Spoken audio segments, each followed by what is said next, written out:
Okay, continue करूं आगे। ठीक है, सेकंड पॉइंट रियलाइजेशन अकाउंट का ही।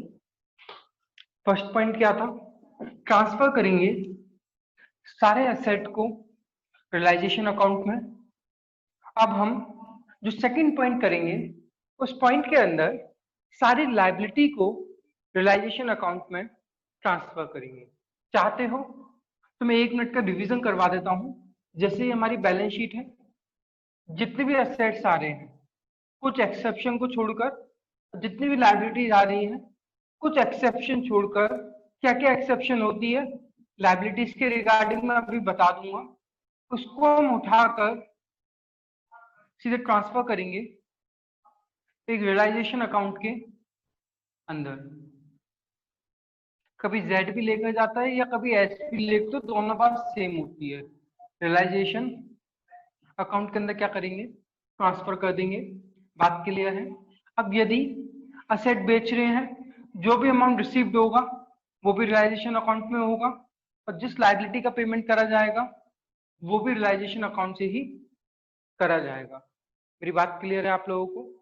सिंपल एक बात ध्यान रखिए, रियलाइजेशन अकाउंट से ही सारी ट्रांजेक्शन आपकी होती है। इतना क्लियर है? ओके, स्टार्ट करते हैं। Transfer of second point. Second point,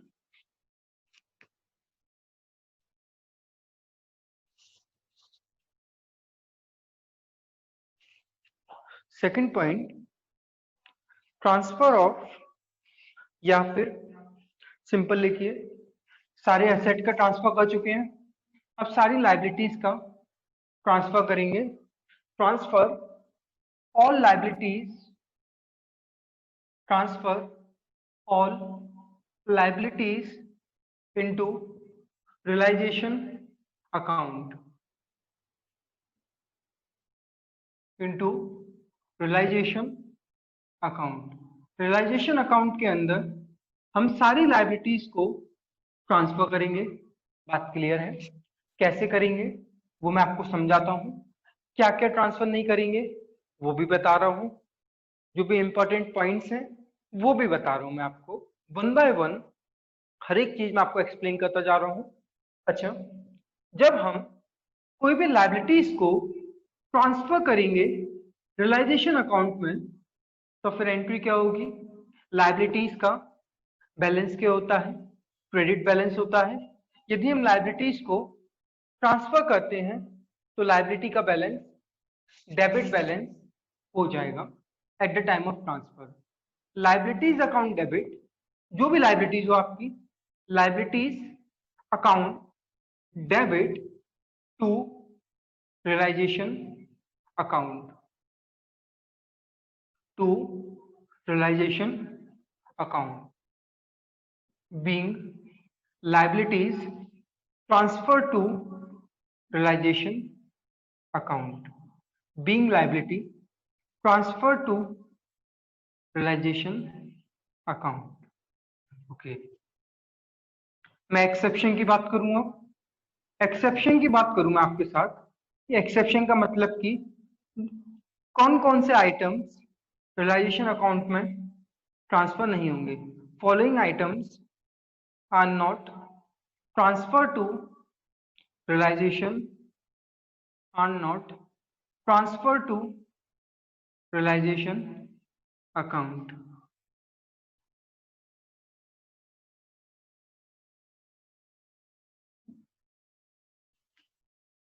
इसमें मैं पहली बात करूं, जैसे हम बैलेंस शीट करते हैं, बैलेंस शीट का फॉर्मेट दिखा रहा हूं मैं आपको।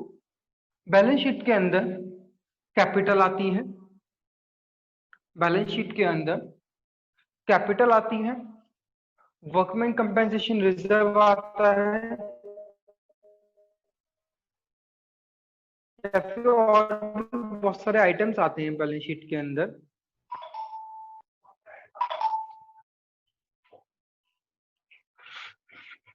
देखिए, जैसे कैपिटल की बात करूं, जैसे पार्टनर की कैपिटल लीजिए, ए और बी, इनकी कैपिटल आ रही होंगी बैलेंस शीट में।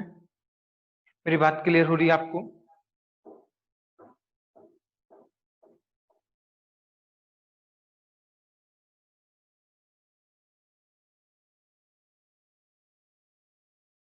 के अंदर। उसके बाद हो सकता है किसी पार्टनर का करेंट अकाउंट भी आ रहा हो इसके अंदर,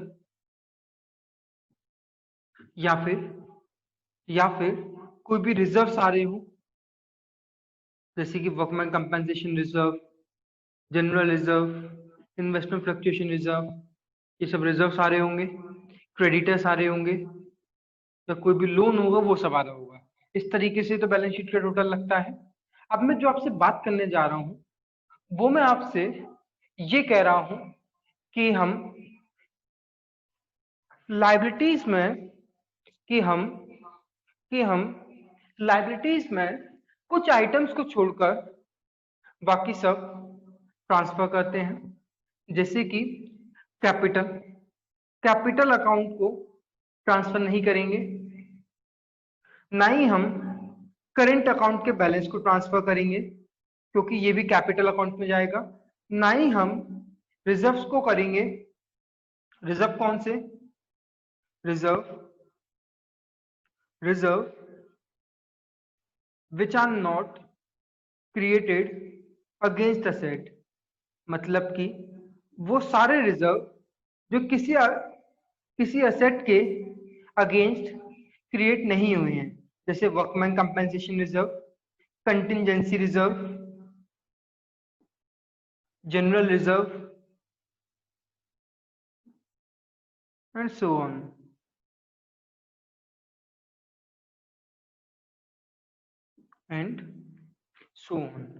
मैं ये कहना चाह रहा हूं आपसे, कैपिटल अकाउंट ना वो ट्रांसफर होगा, ना करेंट अकाउंट ट्रांसफर होगा। जो ट्रांसफर होगा वो रिजर्व होगा ट्रांसफर, लेकिन रिजर्व में सिर्फ सिर्फ असेट के अगेंस्ट वाला ट्रांसफर होगा। और सिंपल समझिए, मैं और सिंपल तरीके से बताऊं, कैपिटल अकाउंट का ओपनिंग बैलेंस में जाएगा, कैपिटल अकाउंट में जाएगा। करेंट अकाउंट ये भी कैपिटल अकाउंट में जाएगा। और जो भी रिजर्व है जो किसी असेट के अगेंस्ट क्रिएट नहीं हुआ है, जैसे कि इन्वेस्टमेंट होता है, इन्वेस्टमेंट फ्लक्चुएशन रिजर्व क्रिएट होता है। जैसे आप डेटर्स को लीजिए, डेटर्स पर पीवीडी क्रिएट होता है। जो भी रिजर्व या प्रोविजन असेट के रिगार्डिंग बने हैं वो तो जाते ही हैं, वो हम पढ़ चुके हैं ऑलरेडी, किसमें? असेट वाले में। अभी हम जो बात कर रहे हैं, हम ये बात कर रहे हैं वो रिजर्व जो किसी भी असेट के ऊपर क्रिएट नहीं करा गया है, reserve which are not created against asset, जो किसी भी असेट के रिगार्डिंग क्रिएट नहीं कर रखा है, हम उसको ट्रांसफर करते हैं पार्टनर की कैपिटल अकाउंट में। मेरी बात समझ में आ रही होगी आई होप। कैपिटल अकाउंट में ही इसको ट्रांसफर करेंगे और इसको भी कैपिटल अकाउंट में ही ट्रांसफर करेंगे। आई होप इतना क्लियर होगा। ओके, ये तीन हमारी क्या हो गई? एक्सेप्शंस हो गई। मैंने आपको जो पॉइंट करवा रहा हूं वो करवा रहा हूं कि सारी लायबिलिटी को रियलाइजेशन अकाउंट पर ट्रांसफर करेंगे। एंट्री क्या होती है? Liability to realization. लेकिन कुछ कुछ अमाउंट को छोड़कर, ये तीन को छोड़कर कैपिटल अकाउंट क्यों नहीं करेंगे? क्योंकि कैपिटल अकाउंट का ओपनिंग बैलेंस होगा, इसलिए नहीं करेंगे। करेंट अकाउंट को ट्रांसफर करना है। करेंट अकाउंट लायबिलिटी में आने का मतलब क्या है? इसका बैलेंस क्रेडिट हो रहा होगा। अब हम इसको ट्रांसफर करेंगे तो पार्टनर के करेंट अकाउंट को डेबिट करेंगे और क्रेडिट कर देंगे पार्टनर्स कैपिटल। ये होगी इसकी एंट्री। यदि मैं किसी रिजर्व की बात बोलूं, रिजर्व को कैसे ट्रांसफर करते हैं? रिजर्व क्रेडिट हो रहे होते हैं तो reserve account debit to partners capital. इस तरीके से हमारे ये रिजर्व्स भी ट्रांसफर हो जाएंगे। ये हमारी फॉलोइंग एक्सेप्शन थी जो मैंने आपको बता दिया है। आप इसको कॉपी कर लीजिए, पॉइंट नंबर 2 को कॉपी कर लीजिए।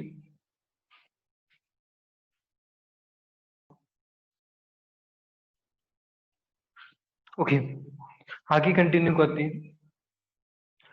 अब मैं आपको एक एग्जांपल करवाता हूँ, रिजर्व का ही करवा देता हूँ।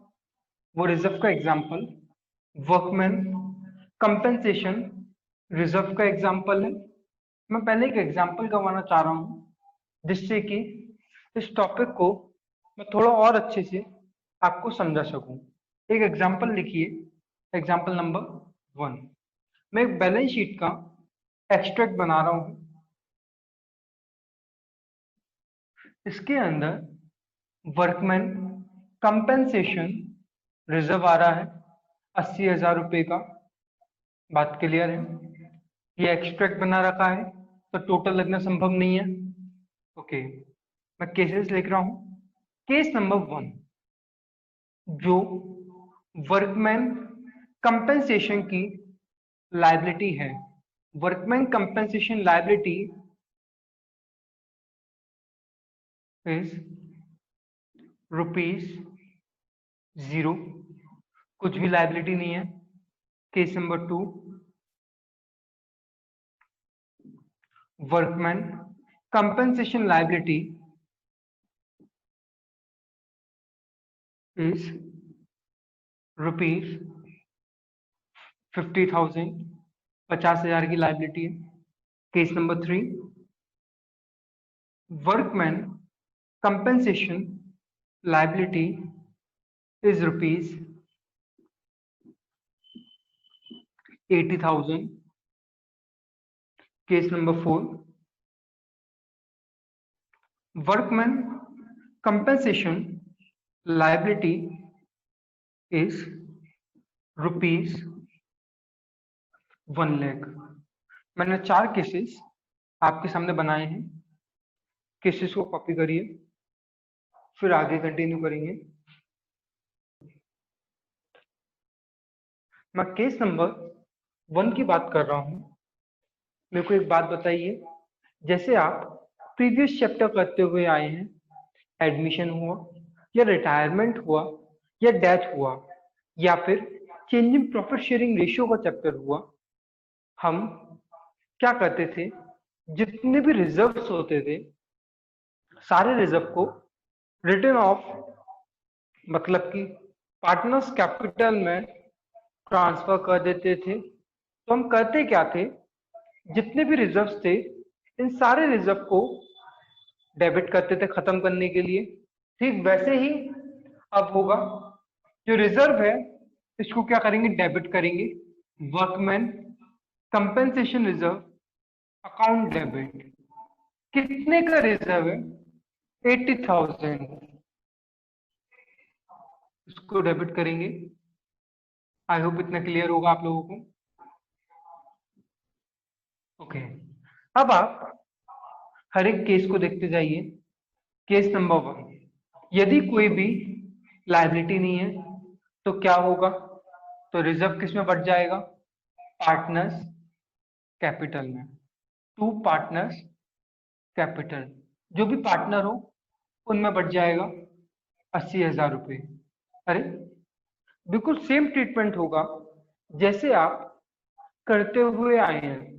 वर्कमैन कंपेंसेशन रिजर्व हमेशा हमको रिटर्न ऑफ करना होता है। जितना भी क्लेम होता है हमने उसको लायबिलिटी में शो करना सीखा है अभी तक। ठीक है, जैसे आप प्रॉफिट शेयरिंग रेशियो की बात कर लो या एडमिशन की बात कर लो या रिटायरमेंट की बात कर लो, जब भी कोई भी क्लेम होता था वर्कमैन कंपेंसेशन का, हम बैलेंस शीट में लायबिलिटी के अंदर शो करते थे। लेकिन डिसोल्यूशन के अंदर लायबिलिटी तो कुछ होगी नहीं, क्योंकि हम सारी लायबिलिटी खत्म करने जा रहे हैं और सारे एसेट खत्म करने जा रहे हैं। तो जितनी भी लायबिलिटी होगी उन सारी लायबिलिटी को ट्रांसफर कर देंगे रियलाइजेशन अकाउंट में, क्योंकि हम अब लायबिलिटी बुक नहीं कर सकते। क्योंकि हमने लायबिलिटी बुक कर दी तो फिर बैलेंस शीट खत्म नहीं हो सकती। हमें बैलेंस शीट खत्म करनी है ना। तो मेरी बात समझिए, जैसे कि मैं केस नंबर 1 की बात करूं, 80,000 का रिजर्व था, कोई भी लायबिलिटी नहीं है, सब पार्टनर को डिस्ट्रीब्यूट हो गया। Being workman compensation reserve transfer to partners capital account. बहुत सिंपल केस था ये वाला। केस नंबर 2, इसके अंदर 50,000 की लाइबिलिटी है।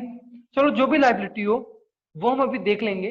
पहले डेबिट कर दो reserve, workman compensation reserve account debit 80,000। अब देखो कितने की लाइबिलिटी है। सर लाइबिलिटी ये है 50,000 की। तो मैं WCL लिख देता हूं, वर्कमैन कंपेंसेशन लाइबिलिटी कितने का 50,000। अब जितना बच जाएगा वो सब अमाउंट पार्टनर के कैपिटल में जाएगा। कितना हो गया 30,000। बात क्लियर है। बीइंग रिजर्व ट्रांसफर, बात क्लियर है। लेकिन मैंने आपको अभी बताया कि हम बैलेंस शीट बंद करने जा रहे हैं। जितने भी रिजर्व होंगे अब उस रिजर्व को हम ट्रांसफर करेंगे रियलाइजेशन में। Reserve in the sense, simple बात बोलूं, रिजर्व तो ट्रांसफर होते ही है। जितनी भी लाइबिलिटी होगी उसको हम कहाँ ट्रांसफर करेंगे, रियलाइजेशन अकाउंट में। जैसे WCL आपकी लाइबिलिटी हो गई तो हम इसको ट्रांसफर करने के क्या करेंगे, debit, workman compensation liability account debit to realization. कितना अमाउंट 50,000। और सिंपल बात बोलूं, आप इस जगह पर बैलेंस शीट बंद करने जा रहे हैं तो बैलेंस शीट के अंदर ना ही कोई एसेट रहेगी ना ही कोई लाइबिलिटी रहेगी। तो अब हम क्या करेंगे, जितनी भी लाइबिलिटी अराइज हो रही है वो सारी लाइबिलिटी को रियलाइजेशन अकाउंट के अंदर ट्रांसफर कर देंगे। ऑल्टरनेट ऐसे भी कर सकते हो, ऑल्टरनेटिवली इन दो एंट्री को कंबाइन एंट्री भी कर सकते हो और एग्जाम में कंबाइन कर लेना, टाइम बचेगा। Workman compensation reserve account debit कितने से 80,000 से। ओके, लाइबिलिटी डेबिट है, लाइबिलिटी क्रेडिट है, कट गया तो इसका क्रेडिट आ जाएगा रियलाइजेशन। सिंपल, जो भी क्लेम होगा वो सब रियलाइजेशन में जाना है 50,000 और जो बच जाएगा वो पार्टनर्स की कैपिटल अकाउंट में जाएगा। ये ऑल्टरनेटिवली है, ऐसे भी कर सकते हो। ऐसे ही करना ज्यादातर एग्जाम में, टाइम बचेगा डबल एंट्री करने का। कॉपी करिए आप लोग।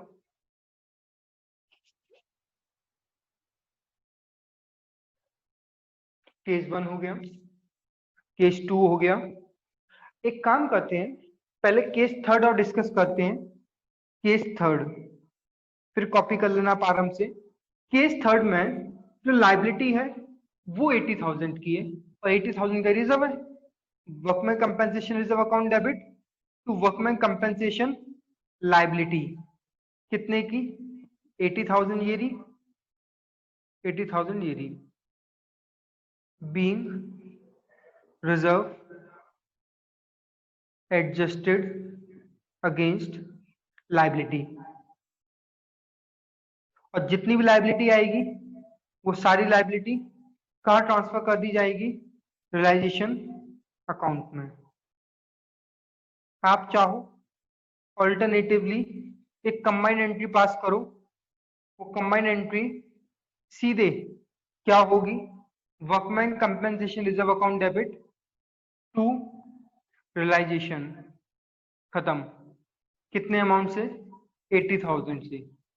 सिंपल बात बोलूं, जो भी लाइबिलिटी आ रही है ना, लाइबिलिटी को रिप्लेस कर दो, रियलाइजेशन लिख देना, अपना आप ही कंबाइंड एंट्री बन जाएगी।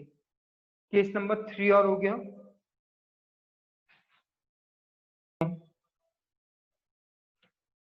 केस नंबर 4 की बात करें, केस नंबर 4 में कितनी लाइबिलिटी थी 1 लाख की। रिजर्व कितने का था 80,000 का और लाइबिलिटी कितनी है, वर्कमैन कंपेंसेशन लाइबिलिटी वो कितनी है 1 लाख रुपीस की। अब बच्चों सोचो अब क्या होगा, सोचो अब क्या होगा। अब जो अमाउंट कम पड़ा उसका क्या होगा, सोचो अपना आप। मैं आपको 1 मिनट का समय दे रहा हूँ, सोचो क्या होगा इस जगह पे। याद करो, हम जब एडमिशन पढ़ा करते थे या फिर जब हम जब हम क्या पढ़ा करते थे, रिटायरमेंट, या फिर जब हम डेथ पढ़ा करते थे, या फिर जब हम क्या पढ़ा करते थे, प्रॉफिट शेयरिंग रेशियो चैप्टर, तब हम एक काम करते थे। वो काम क्या होता था, जो भी डिफरेंस डेबिट में आ रहा है, जो भी डिफरेंस डेबिट में आ रहा है, उसमें हम उस वक्त इस जगह पर पार्टनर्स कैपिटल लिखा करते थे। याद आ रहा होगा आप लोगों को। अब इस जगह क्या लिखेंगे, बात तो यही आ रही है। अच्छा, एक बात और, मैं केस नंबर 4 स्टार्ट तो कर रहा हूं अभी आपके साथ। इस केस को स्टार्ट करने से पहले मैं आपको एक एंट्री और बताना चाह रहा हूं केस नंबर 2 के अंदर। जैसे कि फर्स्ट एंट्री आपने कर दी, आप ऑल्टरनेट वाला फॉलो कर रहे हो। पहली एंट्री ये हो गई, workman compensation reserve account debit to realization to partners capital. अब क्या होगा, ये रियलाइजेशन क्या है, खर्चा है, लाइबिलिटी है, तो भाई इस लाइबिलिटी को पे भी तो करना होगा। ये मैं एंट्री करना रह गया मुझसे। केस नंबर 2 की बात कर रहा हूं। जैसे आपने रियलाइजेशन लिखा, लाइबिलिटी बुक कर दी, अब इस लाइबिलिटी का पेमेंट भी करना होगा। ये मैं अभी आपको आगे बताऊंगा थोड़ा सा। Realization account debit to bank, कितने अमाउंट से, ये आपका है 50,000। अरे मेरी बात समझो, मैं ये कहना चाह रहा हूं, अभी हम कर क्या रहे हैं, हम कर रहे हैं डिसोल्यूशन। डिसोल्यूशन का मतलब क्या होता है, सारे असेट को बेचो, जो भी पैसे आएंगे उससे सारी लाइबिलिटीज को खत्म करो। ये तो हम कर रहे हैं। हमने इस एंट्री में क्या करा, जितनी भी लाइबिलिटी है उस लाइबिलिटी को रियलाइजेशन अकाउंट पे ट्रांसफर कर दिया। अब हम जो लाइबिलिटी आई है इसका पेमेंट भी तो करेंगे। वो क्या होगा, realization account debit to bank. Same अब केस नंबर 3 में देखो, केस नंबर 3 में 80,000 का रिजर्व है, 80,000 का ही लाइबिलिटी है, तो अब भी लाइबिलिटी का पेमेंट करा जाएगा।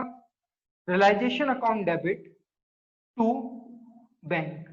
मैं आपको ये वाली जो बातें हैं जो मैंने अभी बताई है आपको, ये मैं आपको 4th स्टेप में बताऊंगा, और इसके बारे में 4th स्टेप में और समझेंगे। सिंपल मेरी बात समझिए, जो भी एसेट्स और लाइबिलिटीज होती हैं वो सब रियलाइजेशन में ट्रांसफर करी जाएगी। सारे एसेट को रियलाइजेशन अकाउंट से सेल आउट करा जाएगा। जो भी उनसे पैसे आएंगे रियलाइजेशन अकाउंट में आएंगे, और उस पैसों से हम सारी लाइबिलिटी को पे ऑफ करेंगे। जैसे कि मैं बात कर रहा हूं वर्कमैन कंपेंसेशन लाइबिलिटी की, जिसको हमने रियलाइजेशन में तो ट्रांसफर कर दिया था। आप इंडिविजुअल एंट्री देखो, हमने वही तो करा, रियलाइजेशन में लाइबिलिटी को ट्रांसफर कर दिया, तो इस लाइबिलिटी का भी तो पेमेंट करना पड़ेगा। अभी हम वैसे स्टेप नंबर 2 पे चल रहे हैं, तो इतनी बात हो गई। जब मैं स्टेप नंबर 4 बताऊंगा तब आपसे ये कहूंगा कि जितनी भी लाइबिलिटी आ रही है, अब हम अब हम उस लाइबिलिटी को पेमेंट करेंगे। मेरी बात समझ में आ रही होगी।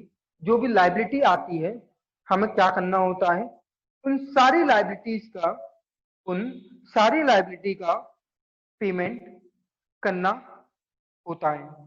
मेरी बात क्लियर है आप लोगों को? ओके, आई होप सबको क्लियर होगी मेरी बात। ठीक है,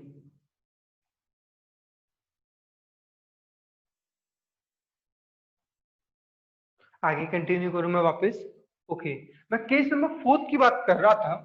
केस नंबर 4 के अंदर जो हमारी वर्कमैन कंपनसेशन लाइबिलिटी है वो है 1,00,000 रुपए का, 1,00,000 रुपए की। लेकिन जो हमारा रिजर्व है वो है 80,000 रुपए का। अब हम क्या करेंगे, पूरी 80,000 तो इससे सेटअप कर लेंगे। Workman compensation reserve to realization, ये पूरा हो गया 80,000 से। मतलब कि बात समझो, मेरी बात समझो, मैं आपको ये समझाना चाह रहा हूं कि हमारी जितनी भी लाइबिलिटी होगी हमें वो सारी लाइबिलिटी पे ऑफ करनी पड़ेगी। जैसे कि मेरी 1,00,000 की लाइबिलिटी है तो मुझे पूरा 1,00,000 का अमाउंट पे करना पड़ेगा। Realization account debit to bank, पूरा 1,00,000 का अमाउंट मैं पे तो करूंगा ही करूंगा, लेकिन जो रिजर्व है उससे 80,000 की लाइबिलिटी सेटअप हो गई। अरे आप सिंपल तरीके से समझिए, मैं और सिंपल तरीके से समझाऊं। मैं पहले एक काम करता हूँ, केस नंबर 3 की जो नीचे एंट्री लिख रखी है वो हटा दी है। मैंने अभी आपके सामने जो एंट्रीज रख रखी है स्क्रीन पर, बोर्ड पर, उसमें मैं आपको ये बताना चाह रहा हूँ कि जो पहला स्टेप है कि सारी लाइब्रेरी को ट्रांसफर करो। अब हम जो फोर्थ स्टेप पढ़ेंगे, जैसे स्टेप नंबर 1 में हमने क्या पढ़ा, असेट को ट्रांसफर करना। स्टेप नंबर 2 में हम लाइबिलिटी को ट्रांसफर करना सीख रहे हैं। स्टेप नंबर 3 में असेट को बेचना सीखेंगे। और स्टेप नंबर 4 में लाइबिलिटी से पेमेंट या फिर लाइबिलिटी को पेमेंट करेंगे फोर्थ स्टेप के अंदर। अब ये हमारी लाइबिलिटी आई है, इस लाइबिलिटी का पेमेंट करेंगे realization account debit to bank. जैसे ये लाइबिलिटी आई है, इस लाइबिलिटी का पेमेंट करेंगे। ठीक वैसे ये लाइबिलिटी है, इस लाइबिलिटी का भी पेमेंट हम करेंगे। मेरी बात समझिए, मैं आपको ये समझाना चाह रहा हूं 80,000 तक तो हमें लाइबिलिटी का अंदाजा था, 80,000 तो हमने इससे सेट ऑफ कर लिए। अब 20,000 तुम सेट ऑफ करो या नहीं करो, क्योंकि हमें अब बुक के अंदर ना ही कोई एसेट शो करनी है, ना ही कोई लाइबिलिटी शो करनी है। सिंपल बात बोलूं, हम इस जगह पर बुक को क्लोज कर रहे हैं। क्लोज करने इन द सेंस, जितना भी रिजर्व है, जितना सेट ऑफ हो रहा है सेट ऑफ करो, जो बच रहा है वो पार्टनर्स कैपिटल में बांटो। 80,000 का रिजर्व था, 80,000 पूरा सेट ऑफ कर दो। ठीक है, 20,000 बचे, छोड़ो उसको, पूरा 1 लाख का तो पेमेंट।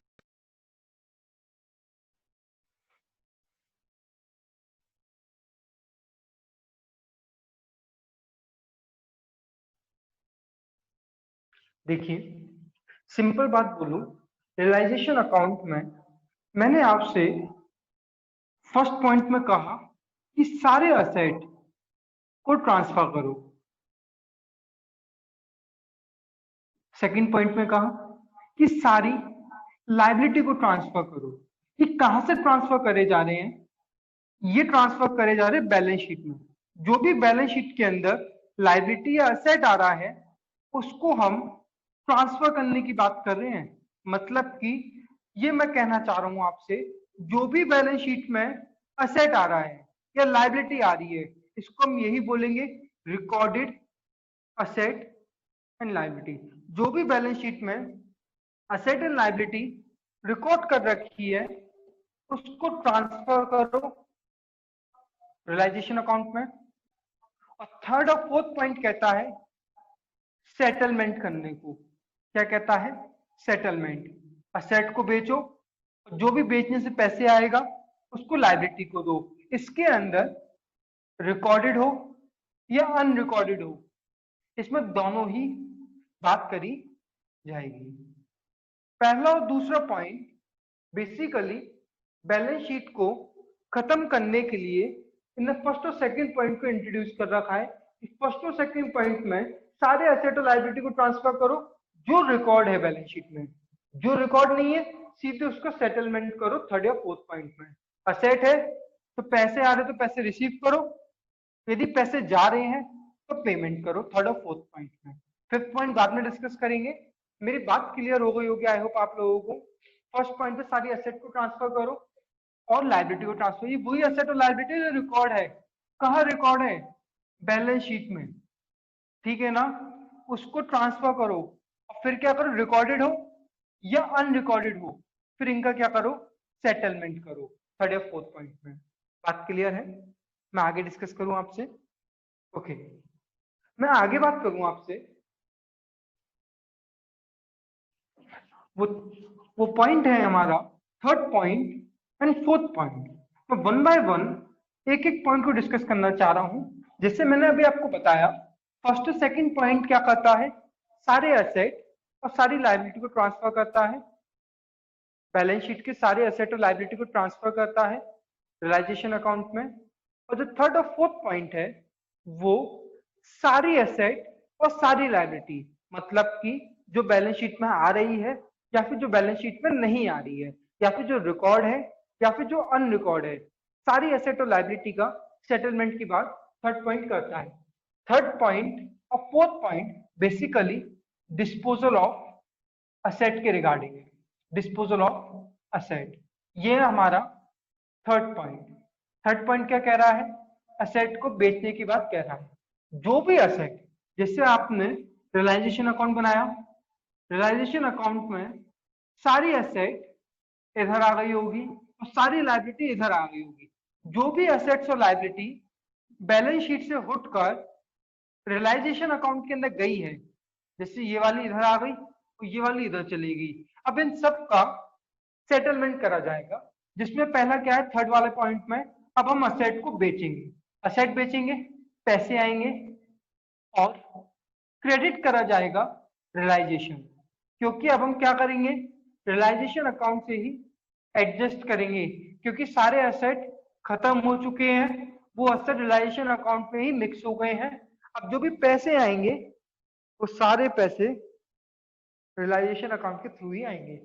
बीइंग अमाउंट रिसीव्ड, बहुत है इतना नरेशन, बात क्लियर है आपको, कोई दिक्कत?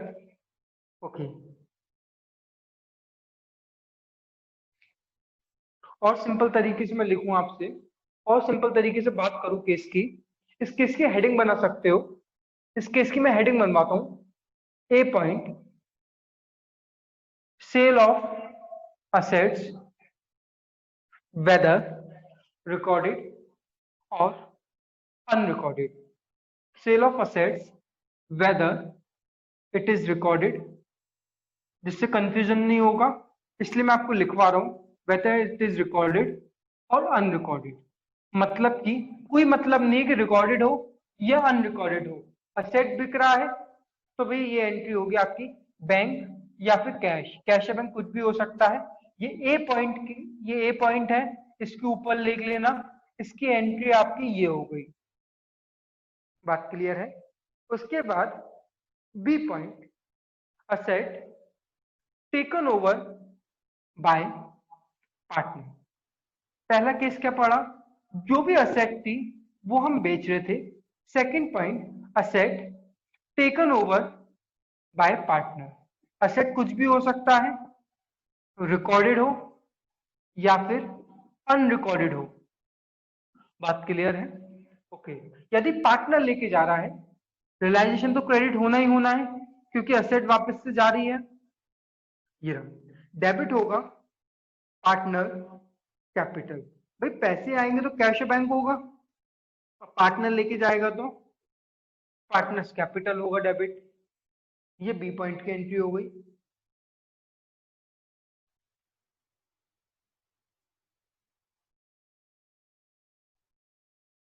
सी पॉइंट, असेट आइदर रिकॉर्डेड हो या अनरिकॉर्डेड हो, is exchange with liability, either recorded हो या फिर अनरिकॉर्डेड हो।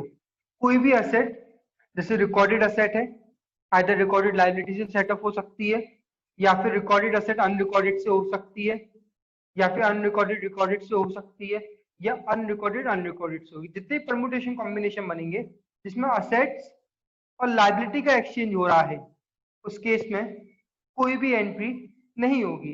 एक्चुअली इसका लॉजिक क्या है, सारी एसेट और लाइबिलिटी एक ही अकाउंट रियलाइजेशन अकाउंट पर जा चुकी है, तो असेट और लाइबिलिटी का जो इंडिविजुअल एग्जिस्टेंस है कि ये असेट है, ये सब खत्म हो चुका है इंडिविजुअल एग्जिस्टेंस। तो अब हम क्या करेंगे, तो कॉमन अकाउंट से असेट को बेचेंगे और कॉमन अकाउंट से ही असेट आएगी।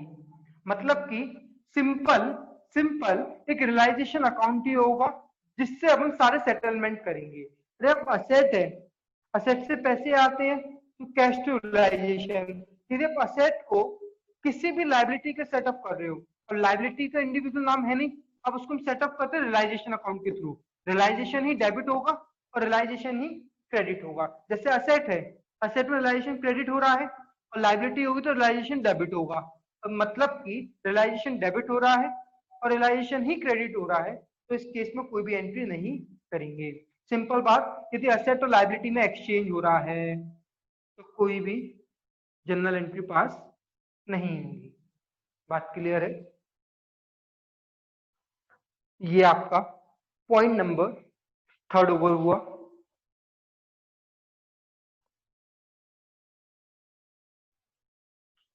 देखिए 4th point, payment of liabilities या सेटलमेंट ऑफ लाइबिलिटीज, कुछ भी बोल लीजिए, पेमेंट ऑफ लाइबिलिटीज। जितनी भी लाइबिलिटीज आई हैं उन सबका अब हम क्या करेंगे, पेमेंट। ए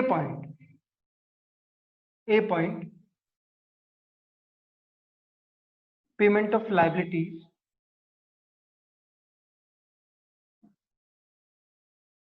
इधर सेटलमेंट भी लिख सकते हो, कोई इशू नहीं।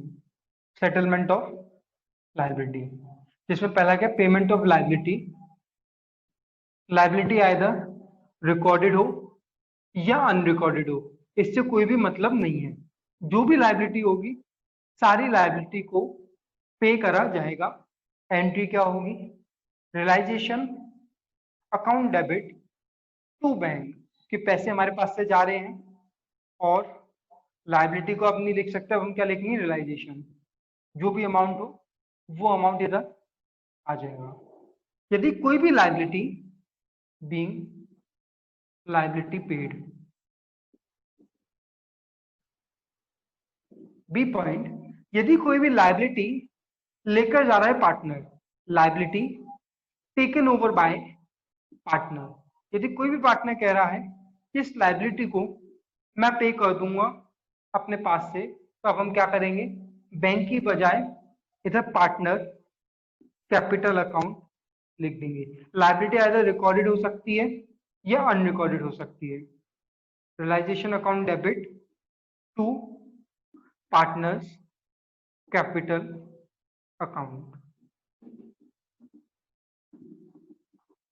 Being liability taken over by partner.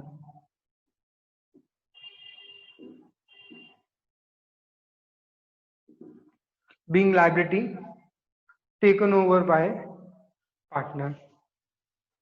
और C point, exchange of liability either recorded और अनरिकॉर्डेड, रिकॉर्डेड या unrecorded with assets either recorded और अनरिकॉर्डेड। तो इस केस में कोई भी एंट्री नहीं होगी, नो एंट्री। कॉपी करिए इस चीज को। आई थिंक इसमें मुझे ज्यादा टाइम नहीं लगाना होगा, ये पॉइंट खत्म होता है आपका यहाँ पर।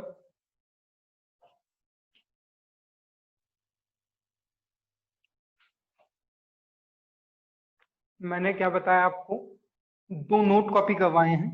पहला नोट, यदि असेट की रियलाइज्ड वैल्यू, कितने में असेट बिक रहा है नहीं पता, तो आप क्या करोगे, उसको 0 मान लोगे।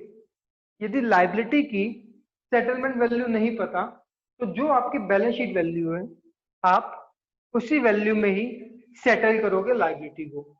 ये आपका फर्स्ट नोट और सेकंड नोट है, काफी इंपॉर्टेंट नोट है, काम आएगा। कॉपी करिए।